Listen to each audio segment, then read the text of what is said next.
right, so let's get into a brief introduction into Adobe Illustrator.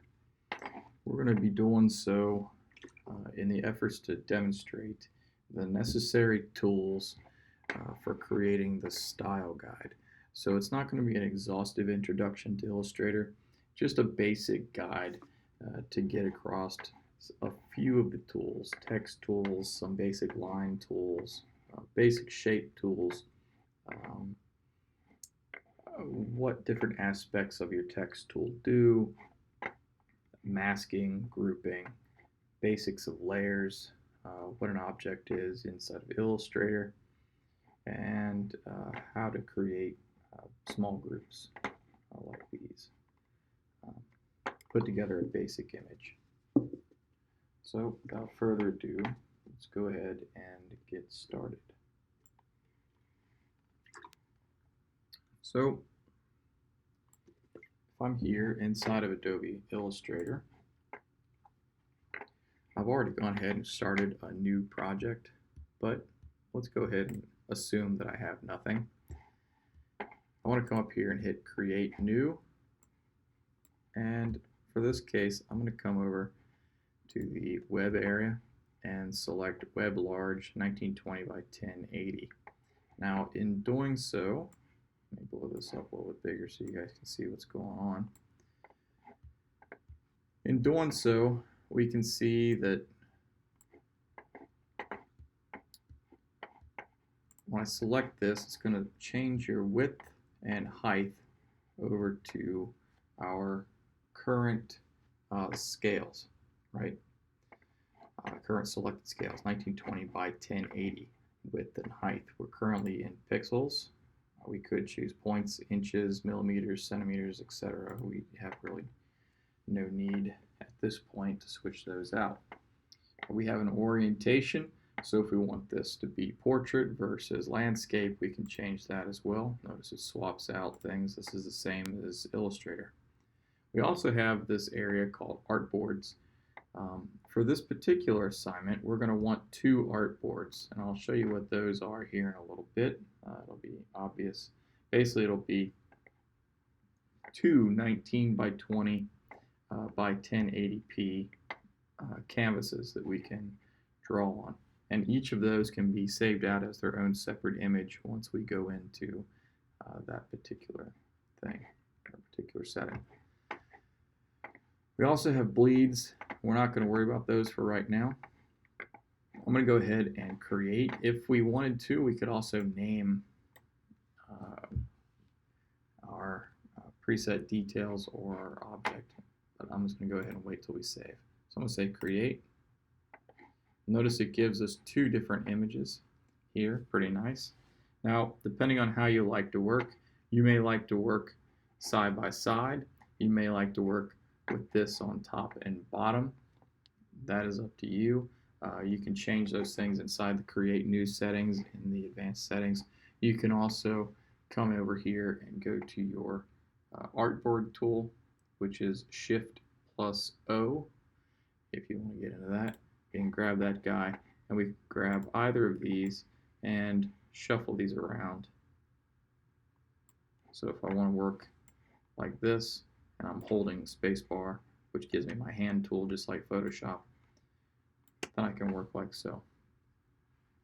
All right. To accept that, I'm just going to come up here and hit my selection tool. You could also hit V. Now, by default, it's going to throw you into this Essentials. This new Essentials, I'm not a fan of it at all. It's so stripped down, it basically takes away all of your functional tools.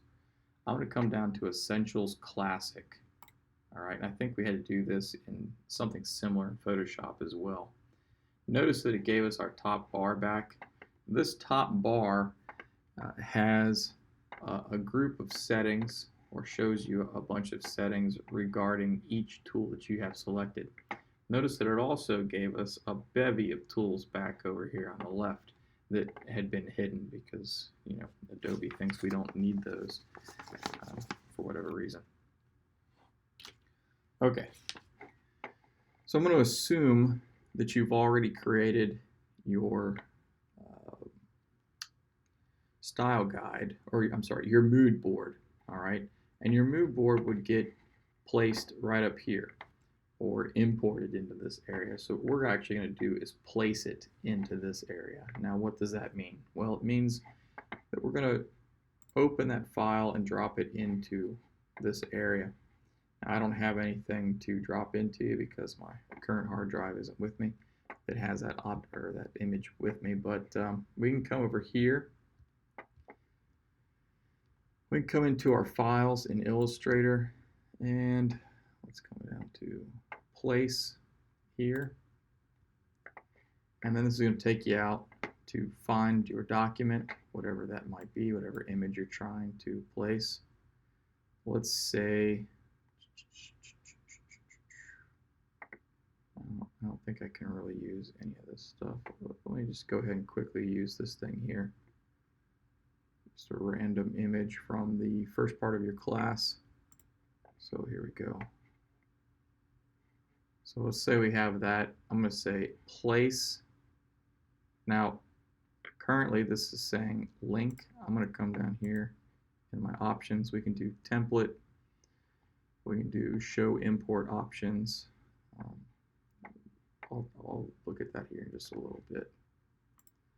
So let's go ahead and hit place. I'm going to come up here, say I want this top left corner, and boom, it's going to place it in there. Now it's going to place it in at the full size of the image.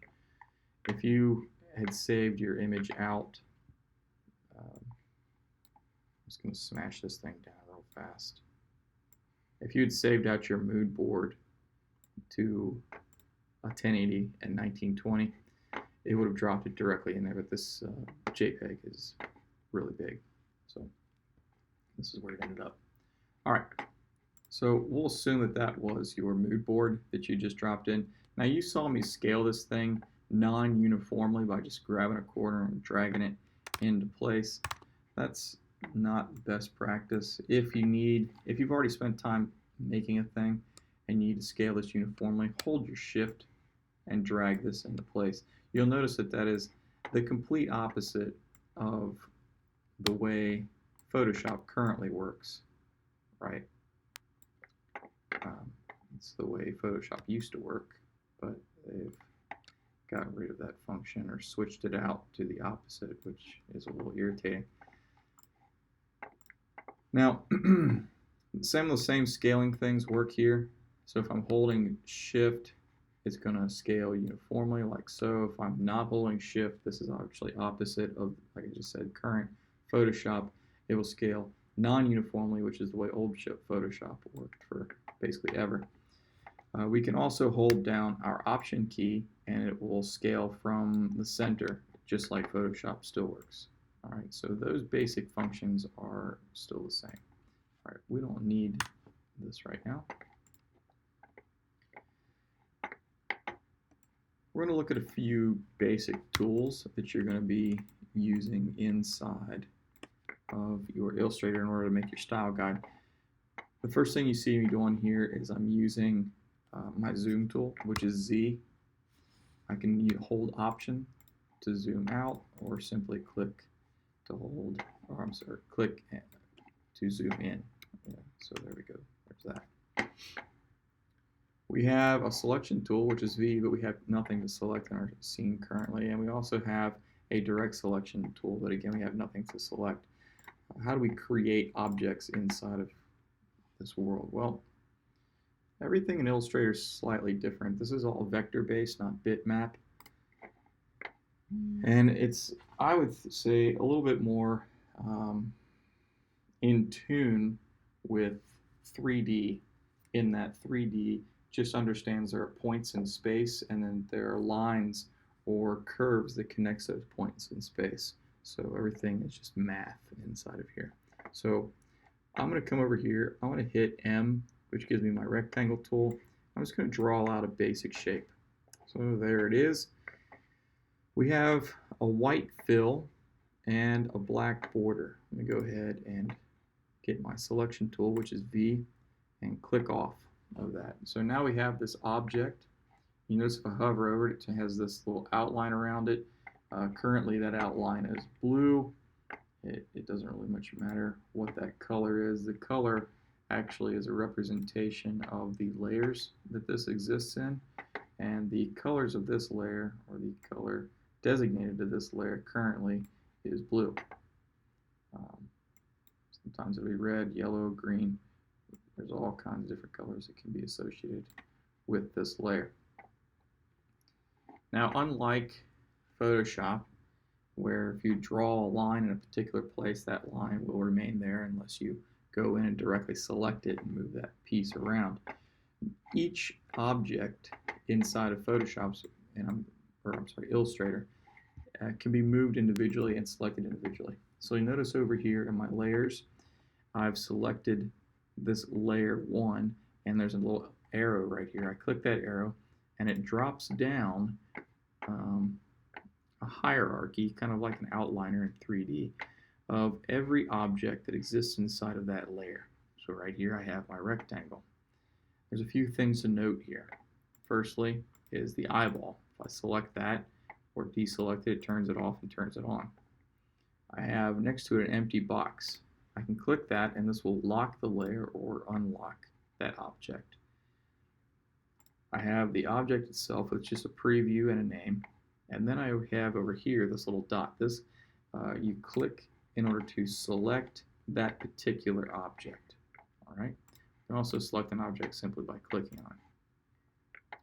Now, we mentioned that there is a fill and an outline on this object.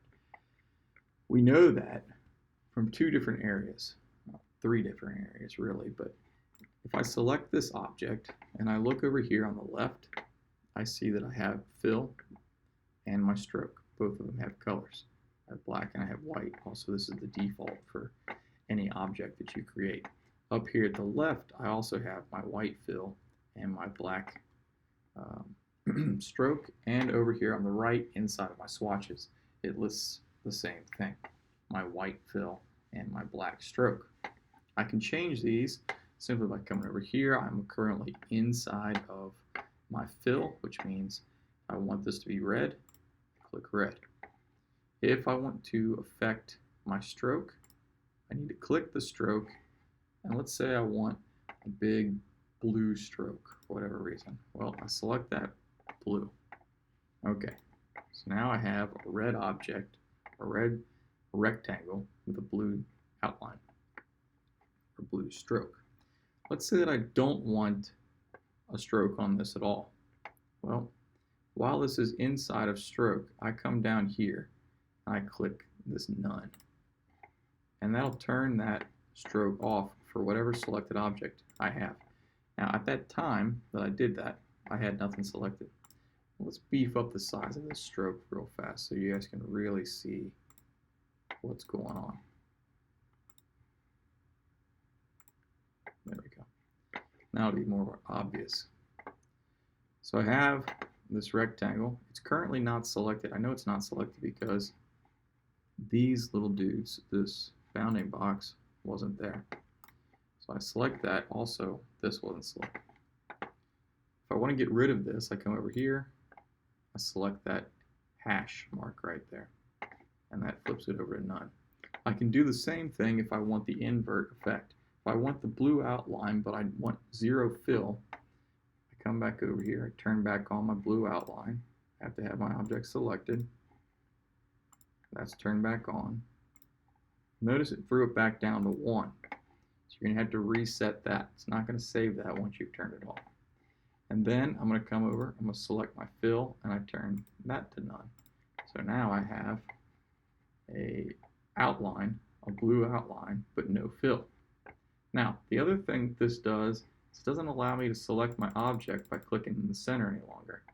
I'm clicking away, but nothing's happening. Clicking away out here, nothing's happening. I have to click on the actual stroke at this point because there's no fill attached to this object, associated with this object in order to be selected. So if I want to select it, I have to select here or come over and select it right there.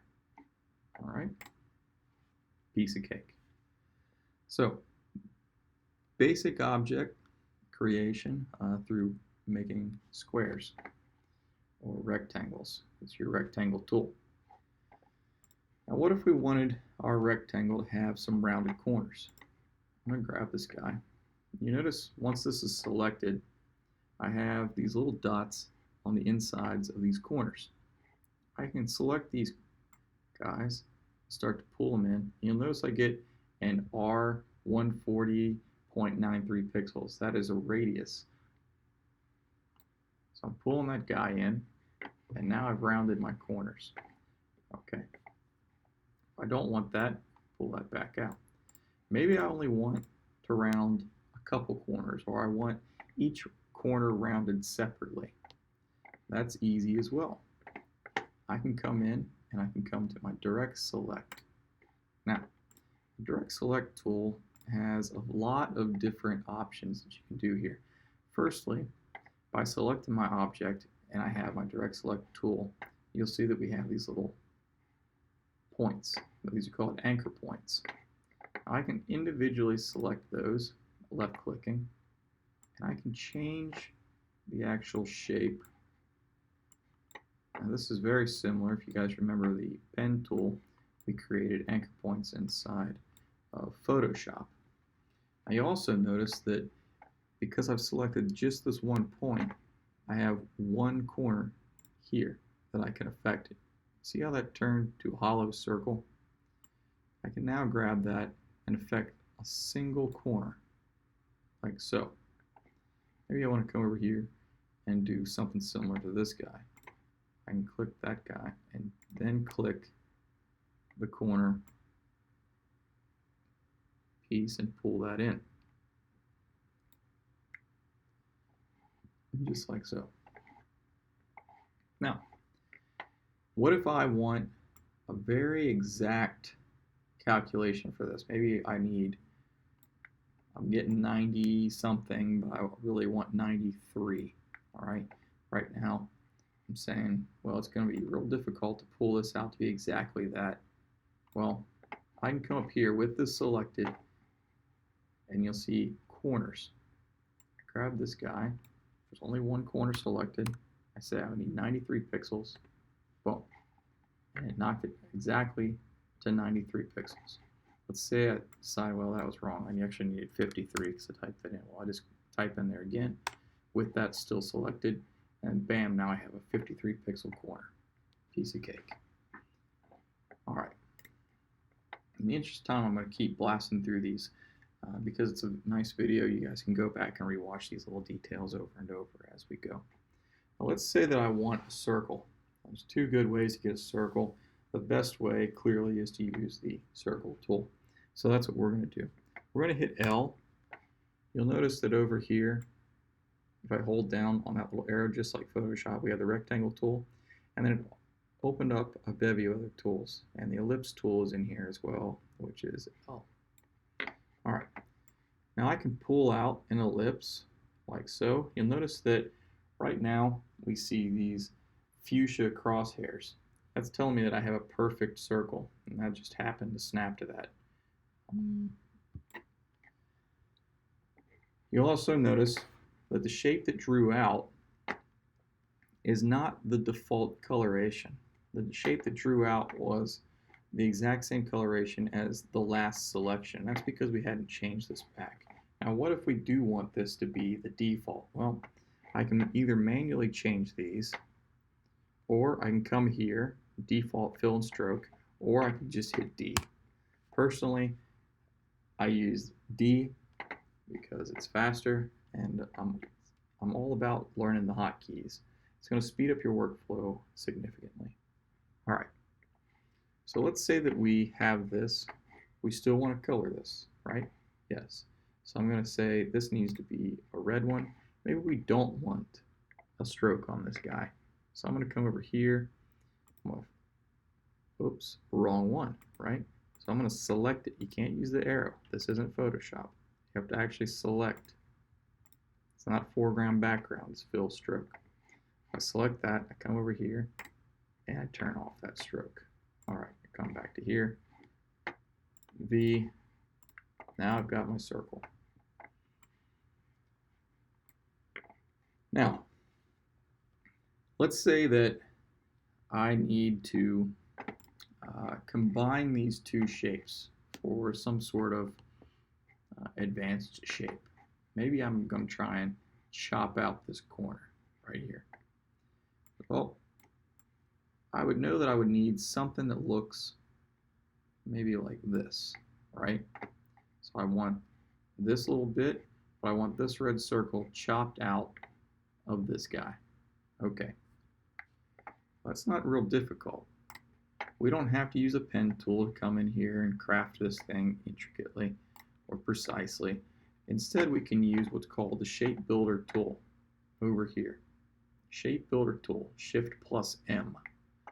So what we can do is we can marquee select. Notice I'm just left clicking and dragging over these images or these objects.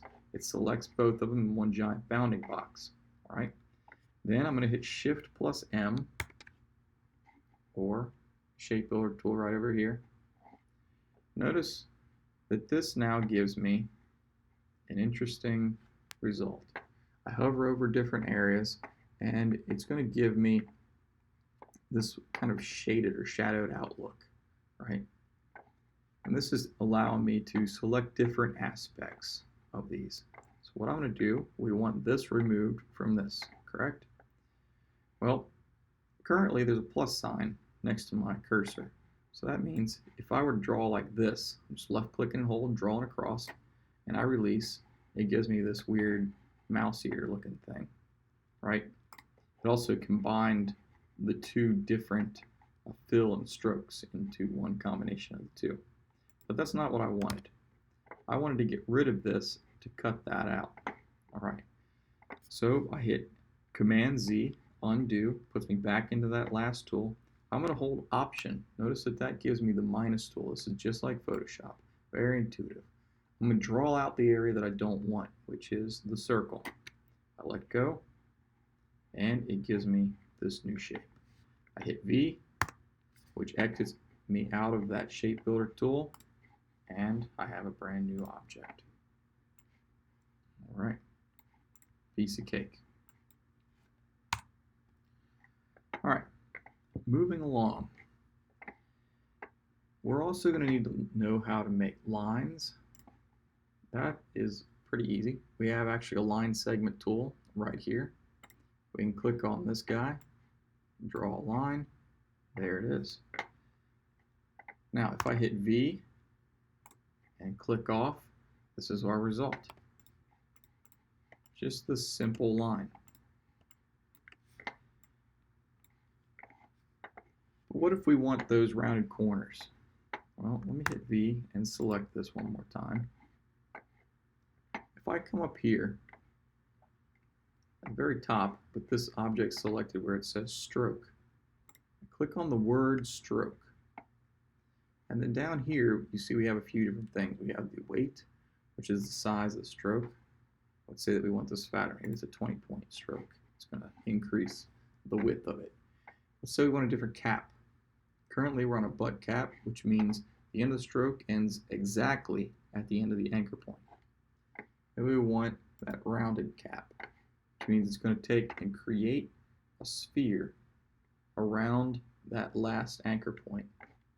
Or we can have the projecting cap, which means it's going to create a cube around that last anchor point. We want, if we're doing an exact replica of what already existed, that rounded point. Then we have corners. Now, currently, it's a straight line. There are no corners, so we can't test drive this. And we have a line stroke. Same issue. We don't have an inside or an outside to deal with, so we'll have to come back to that.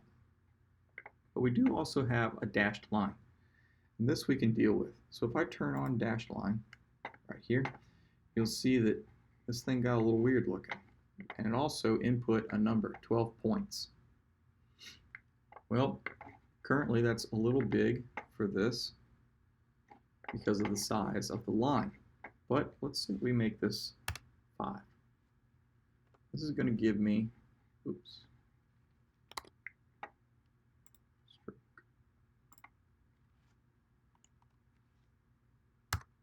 5. There we go. So these are 5 points now. Now, you notice all it did was give me a lot more humps. Well, hold your horses. What we didn't do is play with the gap. All right, all we did was change the size of the dash. But we can input this gap. So let's say that we want a 10-point gap. Well, I input that, click. Okay, that's not enough. So we come back in here. Let's say that we want a 30-point gap. There we go. You get something like this. Let's say that we want a line or a dotted line that isn't uniform. Well, we can change the next dash.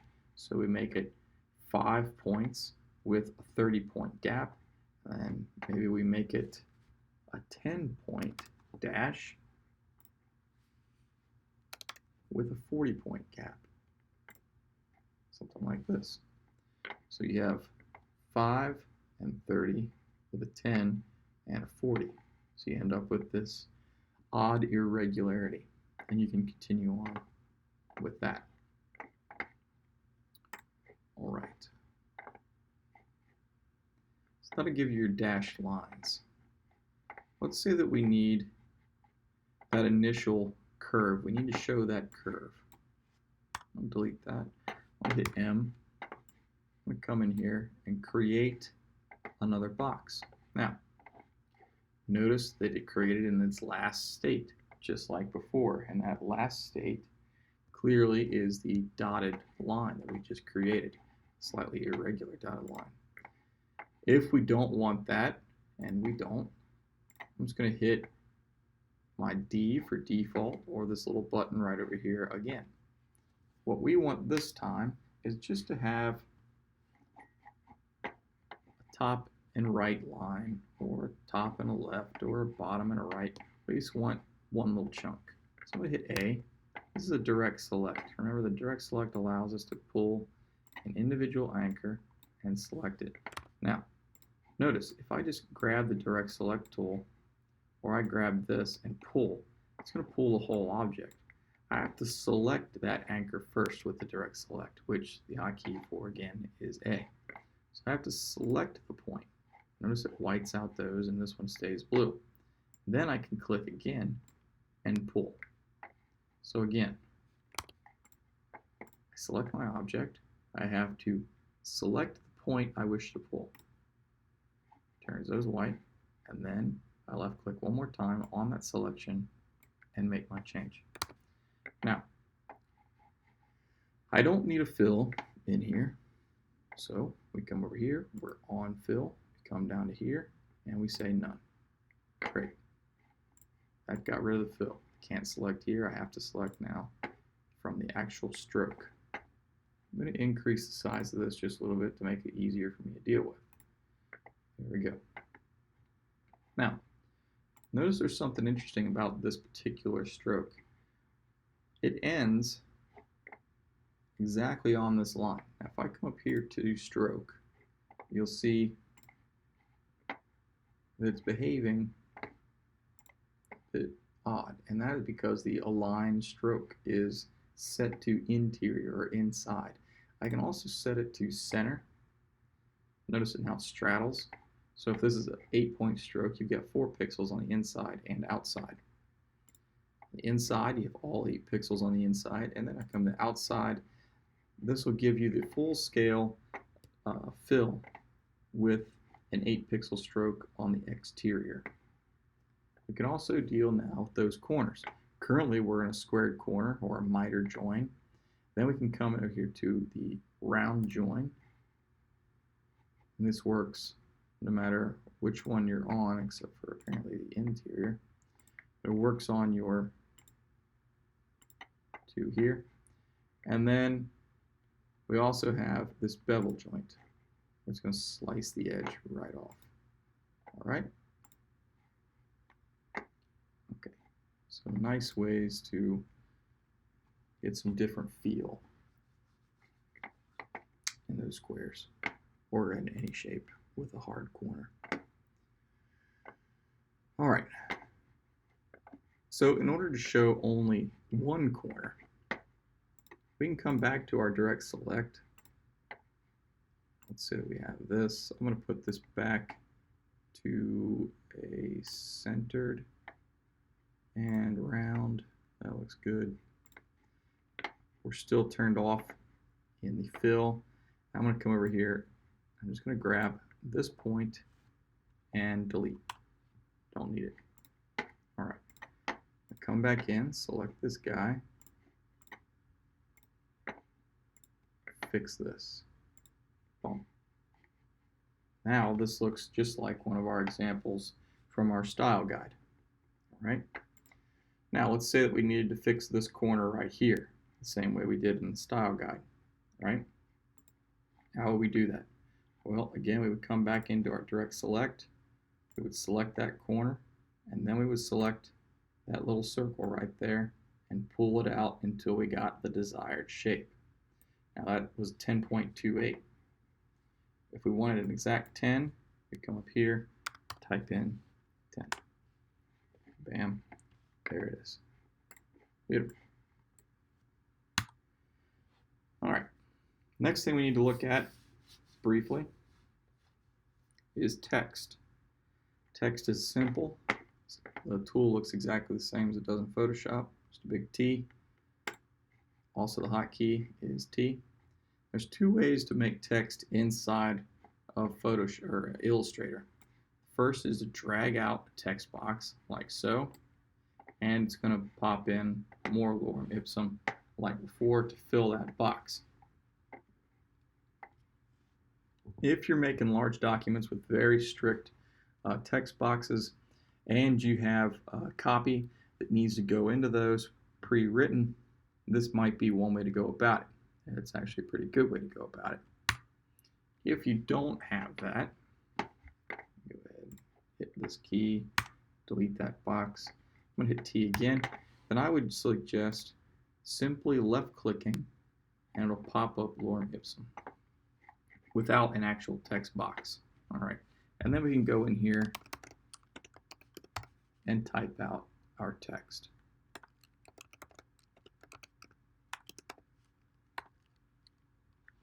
Just like so. Now, how do we edit said text? Well, we can either come up in here before we start typing and choose our font, choose the style, choose the font size, whether we're left, center, or right aligned, as well as our colors. Or while we're still in the text tool, we can type everything out, then left click, hold, and highlight all that and change those aspects. Maybe we want it to be red, maybe we want it to be a larger size, maybe we want this to be semi-bold and italic. Boom. Perhaps we want to change the font. So we come down here and let's say Sign Painter, because why not? Let's get fancy. We choose something like that. If I'm done with it, I'm going to come over here and select my V or my Move tool, and that takes me out of the text tool. All right. If I need to go back into it, hit that, come back in here, select any aspect that I need, and make any changes that I have to. So maybe this one is Palantino, and maybe this one's also Palantino, like so. So, good way to play. This one didn't get capitalized. Maybe I need to come in here and change that. So, really quick way to do some basics. Now, what if I need to do some higher level text manipulation? That's also easy. Let me go ahead and grab my highlight right here, and I'll come in and go to paragraph, the word paragraph. I can come down and look at different ways to align this guy or justify this guy. I can also come over to character and select that. And this is going to give me a lot of other things I can deal with, such as my kerning, my leading, vertical scales, baseline shifts. Here's your leading, your tracking, horizontal shifts, character rotation. Some of these I would I would caution you to stay away from on a regular basis. Every once in a while, you'll need them, but for the most part, these things can kind of be avoided. I almost never use a character rotation. You can see how this creates some interesting but kind of strange results.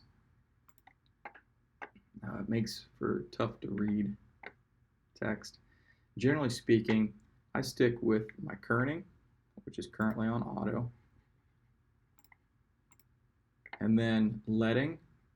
So right now our text is 18 points. We talked about this before. As I increase the leading, it increases the gap in between my return, so between the two lines. And then we also have our tracking, all right? Tracking is distance between our characters. So if we want this, perhaps we don't think it's super legible like this, and we want a little bit more distance. We can crank that out like so. On the left, you see the test is in a script font. Generally speaking, you kind of want those script fonts to still touch, otherwise they lose their script kind of feel. So it looks like 50 is about, as far as presets go, as far as you want to go on that guy. But you can also come in and slowly increase this bit by bit by bit if you need to, one at a time. You can also click in here and type in the number that you need. All right. Those are really fast ways to deal with text. What if you can't find the actual font that you need? Get rid of some of these guys. We don't need all that. So I have this test. Maybe I want to increase its size. I'm going to hold down Option, pull this guy out, and hold Shift to make sure it scales uniformly. So Option and Shift. Notice that it also increased the actual size. Make that 120 even. There we go. So currently, our text is not converted to outlines. Currently, our text is an editable object. Once I have this set up to the exact scale that I want it to be, and the exact leading and kerning and look and feel, I want to go ahead and convert this to outlines. I can also convert this to outlines so that I can play around with aspects of this particular font. So let's say this is like a logo, and test for some reason is the name of my company.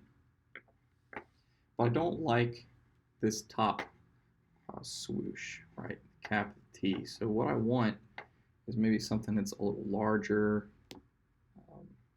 for simplicity's sakes. So I can use, by selecting this, I can come over here and go to Type, here at the top, and I come down here and I say Create Outlines. All right, Create Outlines. So I'm going to hit that, and notice that all of a sudden I have little outlines around all my objects. Now that's not what it created. What it actually created was it turned each one of these into its own object. So if I come over here, notice in my layers, I have a group. If I open that, now each one of my individual objects is a letter, whereas before it was one whole block of text. All right. Now, currently these are all grouped together. So if I select one, I select all of them. I want to ungroup these, so I'm going to hold Command-Shift-G. That's going to ungroup these. If I look over here on the right now in my layers, you'll notice that group layer is gone, and you'll also notice that I can select individual letters. This is good. Next thing you'll notice is if I come back to my direct select, I can hover over, select my object, zoom in here, and inside of that direct select tool, you'll notice that I have a large number of anchor points that I can now select and manipulate. All right. Maybe shrink that down just a little bit. hit my A tool again, select my object. So we said we wanted these to be a little bit longer. Okay, maybe we want one of those deals where one side of your object kind of swooshes all the way across. So I'm just going to grab all the anchor points right here on this side. I'm going to grab one of them again. So I selected the ones I want, and now I'm going to select one and hold. Just pull that whole bit across. Now if I want them to line up, I'm going to hold shift. That way they line up with their original height. Maybe I want something like that. Okay. Well, now we've lost that roundness at the top. Well, that's fine. Come over here, select this point. We still have this little anchor right here. See that? I'm going to pull that down. Select this one, pull it out, kind of long, like so. So we get some of that back. Grab this guy, pull that in. Now we're starting to get some differentiation. I'm going to grab these. Maybe I want this to go out just a little bit further. Hit Command R. Command R gives me my rulers. I'm going to left click and drag quick ruler out to the edge right here. So that when I grab these guys, I can left click and hold again. Hold shift to maintain that original height and drag that out. So this edge and this edge line themselves up real nice. Grab this. Maybe I want this to kind of swoosh up a little bit more.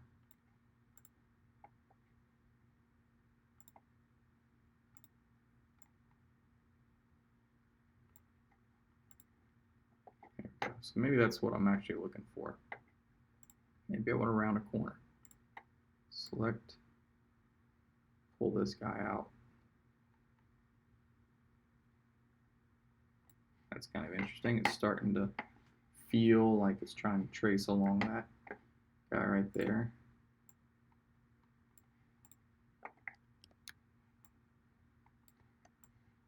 All right, and there you go. So that's one way to go ahead and alter those shapes. Another way, let's say that we wanted, maybe we wanted this T, something, maybe we wanted like a strike through. Now, nobody really uses, or very few people use strike throughs anymore. But for sake of argument, I'm going to hit my V. I'm going to select all these guys again. I'm going to put them into a group. Command G. All right. Now, I select one, I select them all again. Now, I'm going to go in and I'm going to hit M. I'm going to create that strike through that I said I wanted, even though I don't really want it, but we'll say that I do. I'll create that guy. And then, if I want a different size, I can do so by scaling it manually. I can also come up here and change the overall height and width. So if I needed this to be taller, maybe 10 pixels high, I type in my 10 pixels and we get an exact calculation. All right, so now I select all these guys. Let's say I want to get rid of this slice through all of it. What tool do we use? We use the shape builder tool again, which is Shift plus M. All right, also we can come over and select it right here. Now, because we want to get rid of this area, we hold an Option, draw through that, bada bing, bada boom. We've removed that strike through from the area. Now, let's say that we want to combine this E with the S. Draw right through here. Those are now one object. All right, piece of cake. Maybe I want this T to be lined up with this guy as well, or connected. I hit A. I'm just going to use my left and right arrows. Bump that over just a little bit like so.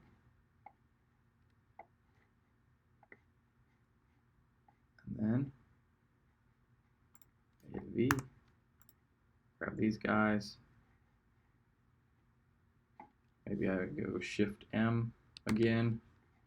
Now I can take these dudes and combine them as well. Maybe I want to combine that. Boom, all one object. You see? So it's a real handy way. Go ahead and create different little objects as you need them. Now one thing you'll see, we've got this little thing. Now that was created by an invert from that strike through. But it's also its own object. So we can come in, direct select that, and delete. I had a double delete. The first one deleted an edge, the second one deleted the object. So now we have our new logo-ish thing. Right. Now, if I've used this, maybe I wanted an outline around this. So I come over here, I select my outline. Let's come up here to the top. And maybe I wanted a black outline on this. There we go. I wanted this outline to be 2 points in relation, but I wanted it on the outside. So I hit stroke, and I go like so. All right. Now it's starting to look like Test the gas station, or Test the oil company, or Test the automotive racing company. All right. It's kind of an old school feel to it. Now, what if I don't need this guide anymore? I can grab this guy, right-click on it, unlock that guide. Now I can select it, and I just delete it, which is different than Photoshop. All right. If I drag another one out, though, however, this thing's not going to be locked. So I would have to come back in here and lock that guide. That way, I can't grab it and move it around. I can right-click on it, unlock the guide, select it, and delete them. All right. So if I'm done with this, and let's say that I like what I have here, the next step, or the final step of dealing with text, is to come up here to Object, and I'm going to say Expand Appearance. Now what this is going to do is going to turn the fill into its own objects and the strokes into their own objects. That way, if I come in here and I grab this object right now and I shrink it way down, that stroke gets massive, right? So I lose my scaling between these two, that relationship. But if I have everything highlighted and I come up and I go to Object and I go to Expand Appearance, you'll notice that it doesn't look like much change, but we did get this new weird line that seems to overlap these two. All right. And if I hit A, I can now select the fill. So let me come down here and open this up. So I have different pieces, right? And I can also select just the outline or just that fill. Pretty handy. Now once you've done that, you would want to hit Command G, highlight everything, Command G, group those back together. That way, now, if I scale this, those aspects, those ratios that we set up initially, maintain themselves consistently. Very handy. All right, last two things that we really need to look at for this particular assignment. We need to do so quick because we're almost up to an hour, which means we might never get this video uploaded to YouTube. So the last thing we need to look at is blending modes inside of here. So like some Photoshop blending modes, opacities and so forth, as well as masking. All right, we don't need this anymore. Let me delete that. So let's say that we have a giant box, this guy. All right, we could have any old color combination that we want. That's pretty hideous, but that'll work. All right, and let's say that We need this entire thing to exist, but we need mask around certain areas. Let's say, for instance, um, we're going to make that top image that we had. All right. So let me come in here, File, Place. Let me find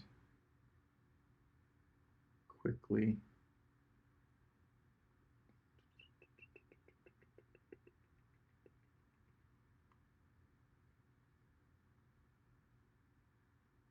An image that I can use. So let's say this image of this grass. All right.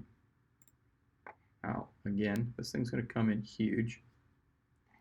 If I need to quickly shrink this thing down, come up here to its width and height. I click that chain, come over here, and see how big this guy is. This guy is 131 pixels by 111. All right, so I'm going to take this dude, I'm going to shrink it down to 150. There we go. Now, where did it go? Well, it scaled it from the center.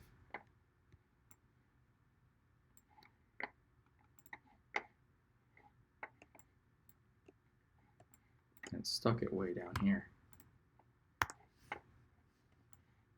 So we're going to grab this dude, drag it back up here to where we're working. All right.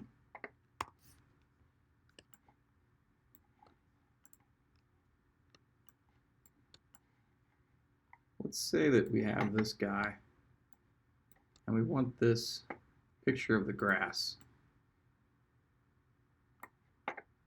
to inherit some of the coloration of this crazy blue. All right, and I don't need this for this demo.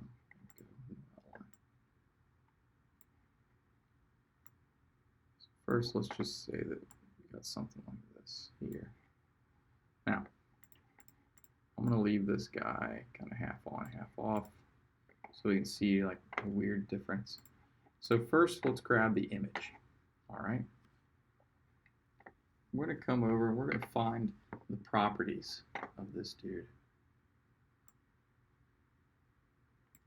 So we have this thing called appearance right over here.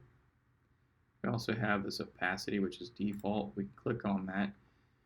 And then we can come over here to where it says opacity. We can change that. Lower the overall opacity of our object. So let's say we come down to 50%. As soon as I let go, it changes this object to 50% opacity. I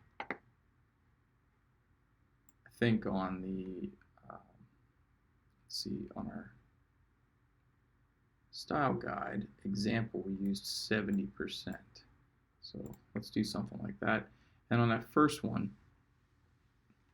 we actually had them inverted. On the second one, we used a darken mode. But we have a whole list. It's not an extensive list like in Photoshop. We don't have every possibility, but we have a good number of them. So we can come in here, because we're on top, that we can use darken, we can use multiply, color burn. Each one, again, is going to have its own separate result. Pop this back up to 100%. Color dodge,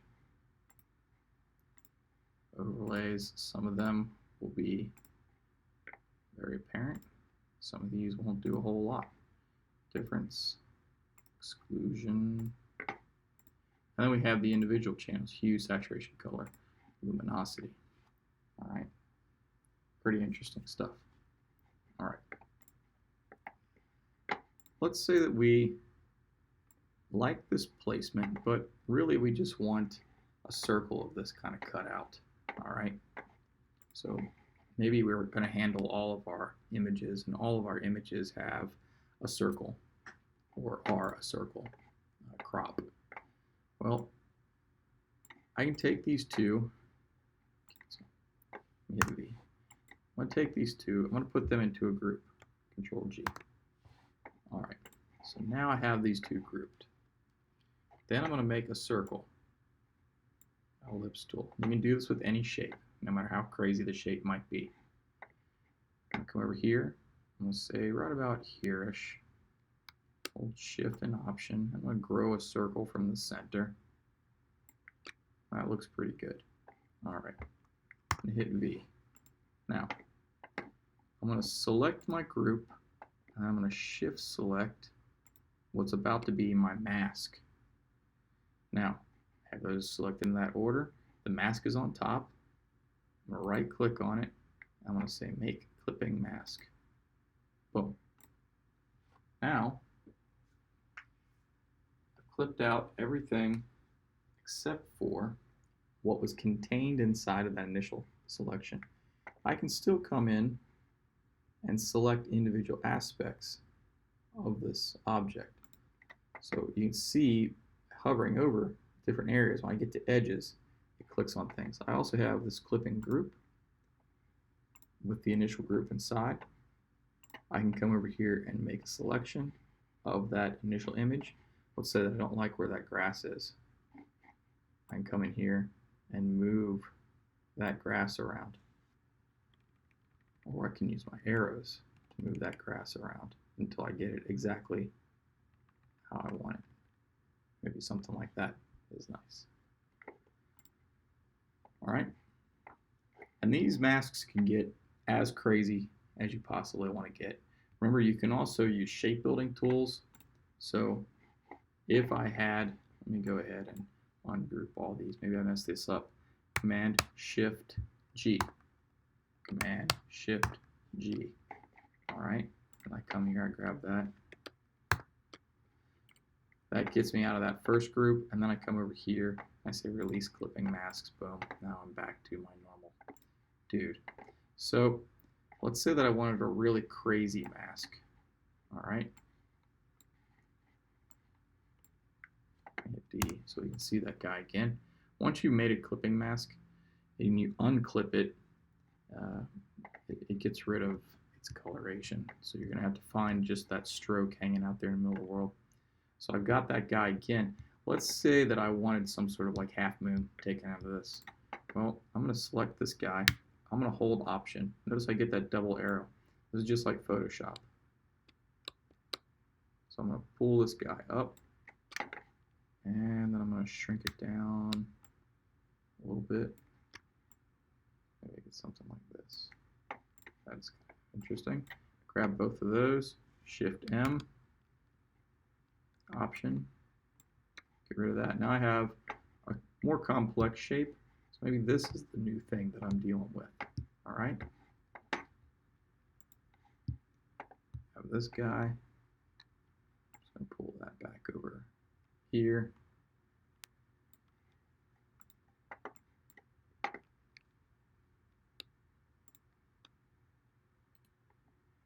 A clipping mask. There we go. So now I have this new fancy shape. And if I choose to, I can hit A, and I can still make alterations to that shape. Maybe I wanted to round those corners. Just a little bit. There we go. All right. So if you have any questions, feel free to email me. You guys have my email, or send a message through YouTube, or however you're seeing this information, and I'll be happy to try to update you. And we'll try to look at some new tools in the next video.